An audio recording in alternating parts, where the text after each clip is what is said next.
John 13, if you have a Bible, hope you do. We'll have lunch here in a little bit, about 2 o'clock when I get, no, just kidding. Lunch, whenever I get done rambling, you're welcome to stay and eat with us. No activities tonight, fifth Sunday. Enjoy the rest of your day in the Lord. John 13, 34 and 35. Jesus said, "A new commandment that I give unto you, that you love one another as I've loved you, that you also love one another. By this shall all men know that you're my disciples, you have love one toward another." According to Wikipedia.com, Christianity today has 2.4 billion adherents in 37 million churches and 34,000 denominations. That's not counting non-denominationals and house churches and groups that meet. So there's a whole lot of Christianity. In the United States, some of those major denominations are Catholic and Lutheran and Methodist and Presbyterian, Pentecostal, Assembly of God, Church of God, Church of Christ, United Church of Christ, Christian Church, and of course Baptist. There are nearly 100 Baptist groups in the United States of America. Some of the most prominent are General Baptist, Regular Baptist, Independent Baptist, Missionary Baptist, Free Will Baptist, National Baptist, Northern Baptist, and then of course there's Southern Baptist, of which we are a Southern Baptist church. Southern Baptist Convention is by and large the largest and most mission-minded, commonly called Protestant denomination. I won't get into the particulars about the fact that we're not a denomination, we're a convention, but anyway, that's what Wikipedia says. In the Southern Baptist Convention, most recent statistics show over 15 million members in over 46,000 churches, in 42 state conventions, of which ours, headquartered in Springfield, is called Illinois Baptist State Association. And then 1,161 local associations, of which our affiliations with the 9 Mile Baptist Association, 40 churches or so in Perry County, Jackson County, Randolph County, a little bit in Washington County, and called 9 Mile Baptist Association because it used to be 9 miles through the prairie, that direction where 9 Mile Baptist Church is, and there's a whole history about that. Won't get into that. But the idea is, in our Southern Baptist Convention, there are a whole lots of different kinds of churches. You know, there's city churches and country churches, and there's what they call Anglo churches and Afro churches and Hispanic churches and all different types of language churches. And there are churches that specifically focus on different types of people. They use different types of worship styles. You've got contemporary churches, you've got niche churches, you've got biker churches, and you've got cowboy churches. You've got all kinds of churches because we are trying to reach all kinds of people. But ultimately, when you come to John 13 and you come to the words of Jesus, it's His church, by the way. When you come to the words of Jesus, there's only 2 kinds of churches. You can take all the Southern Baptists and all the Baptists and all the other isms, wasms, and spasms, every denominational spot and stripe, and you can lump them into 2 camps. Jesus says there are 2 kinds of churches, loving and unloving. And that's the bottom line. And that's what I want to share with you from these 2 verses for just a minute. What is it that makes a church a loving church? I mean, a church can be doctrinally correct. It can have a fabulous mission statement. It can have a right ministry emphasis. It can have engaging opportunities, great worship style, and still not be a loving church.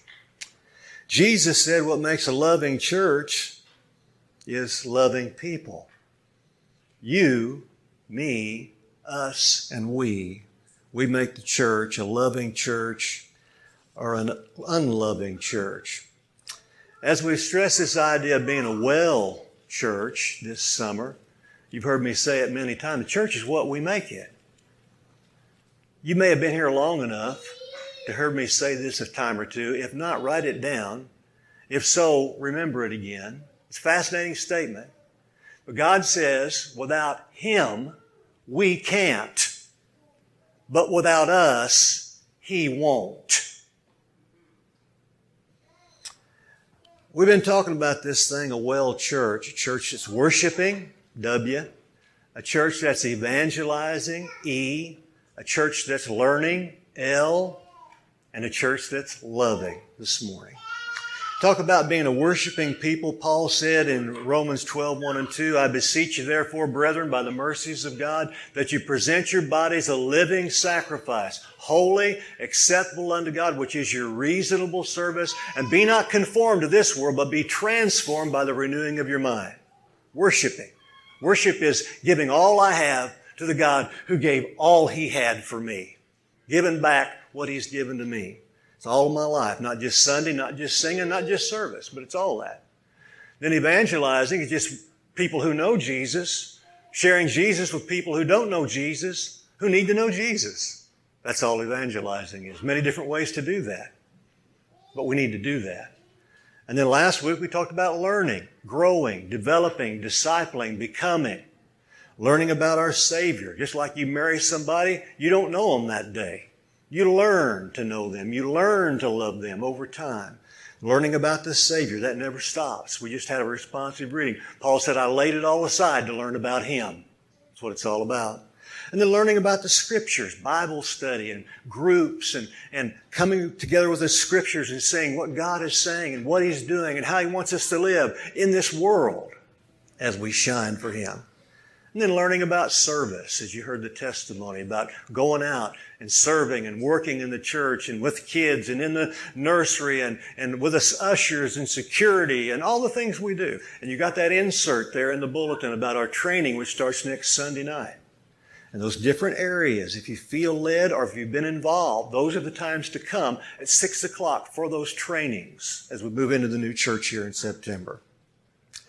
This morning, our focus is on this passage of Scripture, the idea of being a loving church. Jesus was once asked by a fellow, what's the first and greatest commandment? Matthew 22, verses 37, 38, 39.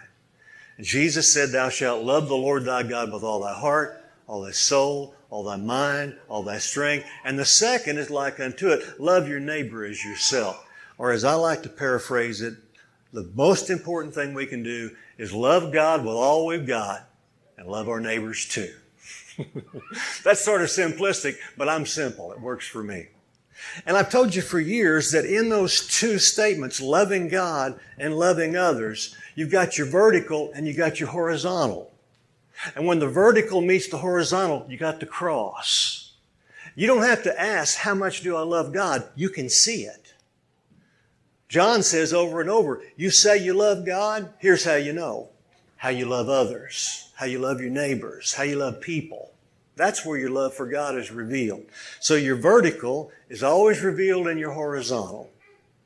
So Jesus said the most important thing we can do, 34:35, is to love one another. Do you love God? Don't look up, just look around. How much do you love God? Don't look up, just look around. And you'll know how much you love God by how much you love others. Jesus said, by this, verse 35, shall all men know you're my disciples if you have love one for another. About a month ago, Allison and our kids got to spend a week down at beautiful Cape San Blas, Florida. It's right off the coast from Port St. Joe. When Sherry, my first wife, was living, we started a church down there and got to go see it. It's going to be 30 years old next year. Still up and going. That's fascinating for me. Exciting, encouraging. Allison got to see that in that little place called Howard Creek, Florida, where we started a church.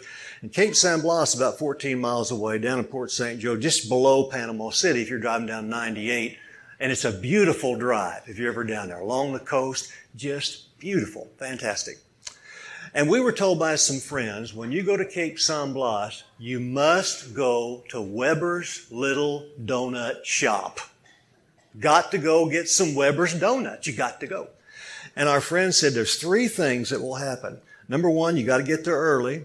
Number 2, you will stand in line. And number 3, it will be worth it. So the kids were ravenous for donuts on Monday, but they're closed on Monday. So we had to wait another day. You ever had 3 ravenous kids have to wait another day? It's like the end of the world, when's it going to come? So I got up early. It was still dark. And I drove down there, and there wasn't a soul in sight. I mean, it's a little bitty hut of a place. I mean, you have to go outside to change your mind. I mean, it's just a small place.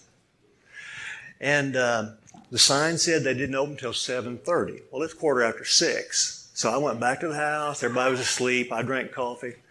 I figured about 7:15 I'd go down there. Sun was up. It was hot. How hot was it? It was so hot I saw a dog chasing a cat, and they was both walking. Hot as blue blazes. Old jokes are the best jokes. But when I got there, the line was already snaking down the road, and I found the last parking place there where they sell oysters and stuff like that. And I got in line, and I was number 51. How do I know? I counted. I was number 51 in line. But Weber's Little Donut Shop. Had to have some Weber's Donuts. Had to have them. So I'm standing there in line, and at 7:30, they promptly open the window. Husband and wife, they're in this little donut thing, making the donuts. Hot, fresh, right while you wait for them. And the first guy stepped up, and I thought, all right, we're going to get this show on the road now. We're going to have us some donuts. And my hopes began to sink, as he didn't buy one donut or one box of donuts. He bought 7 boxes of donuts. And this happened several times, and I realized that there were people who were the designated donut getters. Everybody else was back in the house sleeping, and these people got to be the donut getters. So this happened several times. And this gave me a lot of time to people watch. There's a lot of people in the line, and it was hot. Sun was up now. And so I'm watching people. There was one lady there. She was probably 28, 29. And she was literally covered in tattoos. Now, you've seen people with tattoos before. And not me. I'm not a tattoo guy. But, I mean, she had them all over. I mean, you couldn't hardly find skin. I mean, it was covered. On this arm, she had all the way down this arm. She had one of these dresses on, ladies, with no sleeves on it that comes down about here. You pull it over your swimsuit. You know what I'm talking about? Whatever they call that kind of a thing. And all the way down this arm was a skeleton. And this skeleton had a cowboy hat on, and he's smoking a cigarette with one hand. On the other hand, he had a deck of cards. I don't know what that means. All the way down her arm. Back on this calf down here, she had a mermaid that was tears coming down the mermaid's face. What is that? I don't know. But I was waiting for the donuts, and I kept checking it out, I was taught not to stare, but sometimes it's hard. And over here, she had one of these dedicated to so-and-so. Somebody was killed or died, and she had the big heart and the broken heart and the date of the death or whatever like that. And then down here around her wrist, she had Philippians 4:13 around her wrist. There's some biblical reference. So I was looking at her, and then I noticed this guy. I think he was from Georgia, because he had a Georgia Bulldog hat on. And he was a big man. He's about 6'8". He must have weighed, 320, but he just big. He reminded me, guys, of that fellow that plays tight end for the New England Patriots. You know who I'm talking about? Anybody know who I'm talking about? I can't remember. Okay. Gronkowski? Yeah. Big, just a big guy. And he was not a happy camper. He didn't want to be in line. I didn't either. And as I was standing there, he was just like this. He just was like a statue, stoic, stayed. And I noticed as I was looking at him, we wasn't making much progress. And you know what was happening? People was cutting line. Now, I don't like lines. Maybe you do. I don't like lines, but I especially don't like lines when they get longer. Hey, you ever go to the store and you go to the shortest line and it turns out to be the longest line? Has that ever happened to you? You think, I'm going to get it? Anyway. So I was watching him, and boy, he was not happy. And then this one guy lost his ATM card. As you get close to Weber's Little Donut Shop, you see a big sign at the bottom, cash only. Remember the green stuff? Cash only.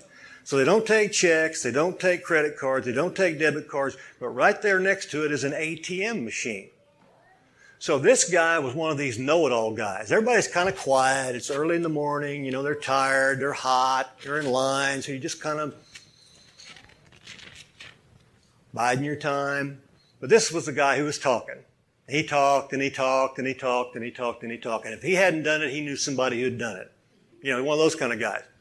And all of a sudden, this little gal comes along. She said, "Did somebody lose their ATM card? Anybody lose their ATM card?" She had the card. And she goes by him, and he's just talking. He's blowing, you know, about what he's done and what he's seen and where he's been and all that kind of stuff. And as she just kind of goes by, he kind of reaches up in his pocket. Oh, it's his card. He'd gone and done the card, and he dropped it. And he said, "Hey, that's my card. That's my..." So she brought the card over to him, and he just turned around and just kept on blowing. And the look on her face, she was so offended because he didn't even say thank you. About that time, I noticed this little couple. I'm up to about number 32 now. They must have been in their 80s. They both had little tank tops on, little shorts on, little visor hats on with little sunglasses, and little sandals with socks. And it was so cute. They both bought one donut. And then they turned to walk down the road together, holding hands with a donut sack on each side, swinging as they went. And God began to sort of touch my heart. And he talked to me, and sometimes I listen. And he said, "Rob, you know, everybody in this line is going to spend eternity somewhere." I said, "Yeah, I know that." He said, "Did you know everybody on this island is going to spend eternity somewhere?" I said, "Yeah." I got to thinking about that. Sometimes when I'm in a big stadium or you got a lot of people, I look around and think, everybody's going to be somewhere in 100 years. Where are they going to be? I think about that sometimes. So I was thinking about that, and we kept inching up, and I was probably number 16 or so by now. Line was moving pretty good. All the designated donut getters were going. Everybody's getting 2 donuts or 3 donuts, and they were snapping to it. I got so close I could smell the donuts. And I noticed this little mother. She couldn't have been 5 feet tall. I hadn't noticed her before. She was about 4 people in front of me. That's probably why. She was small, diminutive of stature. And she had been holding this little girl. Little girl couldn't have been 3 or 4 years old. Holding her little legs dangling. She never had to sit her down. Back and forth she went. Little girl was red-headed, fair-skinned, freckle-faced. She had little pigtails with her red hair, and the little pigtails was fastened with little plastic blue dolphins. And the little mother never said a word the whole time. They just kept on moving up. And I watched them as they got their donut. She had stood holding that little girl for 1 hour and 40 minutes. I watched. I knew. And she got a donut. It was round with white icing on the top of it and little sprinkles. And she took a bite out of that donut. And some of that icing and those sprinkles fell down on that mama. And she looked at her mama. She said, "Thank you, Mommy. I love you." And the little mother never said a word, just walked past me. And God said 3 things to me. He said, love is patient, love is kind, and love is inconvenient.